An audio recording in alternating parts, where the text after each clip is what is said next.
Kemi Olunloyo, retired investigative journalist, Dr. Kemi.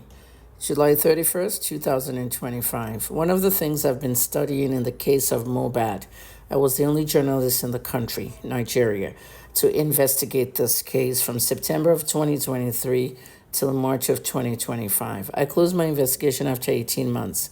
However, an inquest came out, and the results of the inquest, I'm not totally satisfied with it. The judge found out that Mohbad's cause of death could not be ascertained at first. Then they said the nurse is the only one that's going to take the fall, and they're going to prosecute her. And Spending, one of Mohbad's friend, who claimed he went to the pharmacy to buy some drugs at 3 a.m. We have looked at this case in all kinds of facets. Some of these facets Nigerians don't know. I sent this entire case to an American journalist and a Canadian journalist, and they came back after 3 months to tell me they feel that this case was a premeditated murder. I disagreed because I found out it was a manslaughter with touches of cultism and ritualism. Where is the cultism and ritualism? I'm getting that in a minute. But the manslaughter was because after a concert, Wunmi was fighting with Mohbad in the car with the baby present. Babies don't talk. There was somebody in the front seat and a driver. The driver has spoken to VDM, okay? And VDM is a community activist slash social commentator who is now playing private investigator, trying to, unravel things. I am an investigative journalist, and he is somehow like a private investigator doing what the investigators are supposed to be doing because they're not doing their job at the Nigerian police. Case has been botched because DCP Ayilara died, one. It was moved away to Akwa Ibom. The CPO Wonha was forcibly retired because they said he lied about his age. They found a way to actually kill this case on the police level. And when all this was happening, I was telling Nigerians and nobody listened. In November of 2023, when I finished the initial investigation, and I submitted it to Ayilara in December, Omoyele Shore's group, Revolution Now, had a news conference that was little known. Like no media really covered it, but possibly just Sahara Reporters, his own media outlet. We said at that time that this case has been botched, but nobody paid attention. Everybody was asleep. And then 2 years later now, everyone's awake. There are aspects of cultism here. Mohbad himself was throwing cult sign on the day of that concert. Okay, he had his hand with a cult sign, greeting somebody we didn't see or someone took his picture. He had cult affiliations. He had an addiction problem that was pretty much gone and was starting his life over. And I have a book, a documentary that I'm writing. Most journalists, when they investigate a case and it's their sole, work, they like to put it in a book and then maybe a documentary or a movie or something. But at this point, what I'm looking at here, the cultism ties. And I want to ask David Adeleke, okay, because David Adeleke is acting like a third-party person. They do this in Nigeria. When Yabojo wanted to abuse me, she used Esabod to get to me and abuse my autistic children, okay? When Mercy Johnson wanted to attack Angelo Corey, she used Regina Daniels. This nonsense is what they do. Davido, who is this guy? Davido's what? PA or what? The other PA died suddenly. Everybody died mysteriously in his camp. Who is Davido? He's in the group where they said autopsy is not their goal. The group where they were only concerned about raising money for Wunmi and the rest of them. The group where something shady was going on. I need to know where Mohbad's body was between the time he died and the time they went to prep him for that coffin. Darusha said he embalmed Mohbad. Then he changed the story and said he wasn't the one that embalmed him. He changed his story twice to the police. Mohbad's head was shaved and a white cap was put on his head. Why did they shave his head? There was a head injury to the neck. And I keep saying that neck head area had an injury from the railing when Wunmi pushed him and he was stabbed with that railing. The autopsy did not show us that because they hid it. The Lagos state government hid the autopsy. What they gave us was fake. And I was the first to go on Daddy Freeze and told you the toxicology test itself was fake. They said they sent it to America. Then they used a media house, Cable NG. Please don't go to Cable NG. It's a fake news media house. They paid them in May of 2024 to release the autopsy and toxicology test. We ran to it, and I noticed this kind of drugs as a pharmacist can't be present in a body that's been 7 days underground with livor mortis and rigor mortis. It has to be a lie. There was a reason God put me in this investigation. Being a pharmacist, how can you say you have acetaminophen in his system?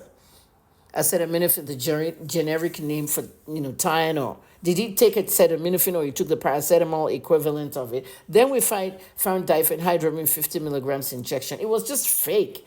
Then we sent people to the lab in America. They sent them away to another third-party lab, and the third-party lab belongs to the guy that owns the lab in Lagos. The runaround was too much. Eventually, all I was targeted was that toxicology test in America. So the one you gave Cable NG didn't work. We discovered it was fake. You don't want to show a wound on Mohbad's neck head area, but you go shave his hair, okay, and you bring him to be buried. Then when he was exhumed, that neck head area had, spinal fluid coming out of the coffin, like a mixture of water and blood. I mean, you couldn't hide these things. You can't make this up. Okay, that place where you prepped him from, some people are saying he was buried according to Muslim rite. Mohbad was not a Muslim. He was not buried the next day because of Muslim rite. Mohbad was buried the next day because they couldn't bury him the day before at night. They said they should come in the morning. However, he was buried quickly because a police report was needed, okay, or a death certificate to keep it in a mortuary. And that belonged to Wunmi. It was in her hands. And she wouldn't give it to the father of Mohbad so that he can store the boy's body, he can have an autopsy and all. Wunmi kept it. They did that because they wanted to hide the drugs they rigged his body with. That way he can be buried and that's it. Little did they know he'll be exhumed, but after the exhumation, the government messed it all up. I'm still waiting for that toxicology test because guess what? The DPP himself, they're all fraudulent. This book will break down Nigeria. This book I'm writing, believe me. The toxicology test that was goofed up in May of 2024 when we caught them, they now had like a little press conference. The DPP told the media, what did he tell us? Okay, physically I wasn't in Nigeria, but my interns were standing there at the press conference. We finally have the toxicology test from America, October of 2024. Hello? One of my interns asked, but you said the toxicology test has already come out and you showed us something with Cable NG in May. He said, no, this is the actual one. You see what they do? So the toxicology test, okay, has come back from America, October. We're going to announce it in a few weeks. If you're talking in October and you say a few weeks, we're expecting you to say something by November. Or even December. Guys, it's 9 months. The person standing there getting pregnant on that day just had their baby. Imagine, it's 9 months going on 10 months. Mr. DPP, you lied again. There was no toxicology test done for Mohbad. And then you now close it at the inquest with an inquest verdict saying that Mohbad died of a drug reaction. And the nurse will be the one to have the fall. Where is the toxicology test, TPP? Lagos State government, it can't end here. Wunmi Adebanjo unalived her husband in the middle of a fight, and it should be at least a 3-year manslaughter case, even though the U.S. journalists and Canadian journalists that I sent it to told me it's premeditated. Something that someone has been saying all along, Mr. Yomi Fabi, which I disagree with him. Mr. Fabi, you said it was all premeditated. And finally, you've been waiting for this part. Davido, did you send Davido to pay for this hair? 2 million naira hair, Mohbad's hair. Did you pay 2 million naira for Mohbad's hair? Yes or no? Just answer it. Did you pay 2 million naira for this hair? Hair is used in rituals. Hair is used in cultism. Here is a big ingredient in rituals when you want to gain energy, power, money, and all. I don't care what you pay, 2 million, 10 million, you're still not going to win that Grammy. Okay, your concert might be selling 12,000 naira audio tickets, but you need to come clean, Davido. I've tweeted it to my chest. Did you have anything to do with Mohbad's body parts?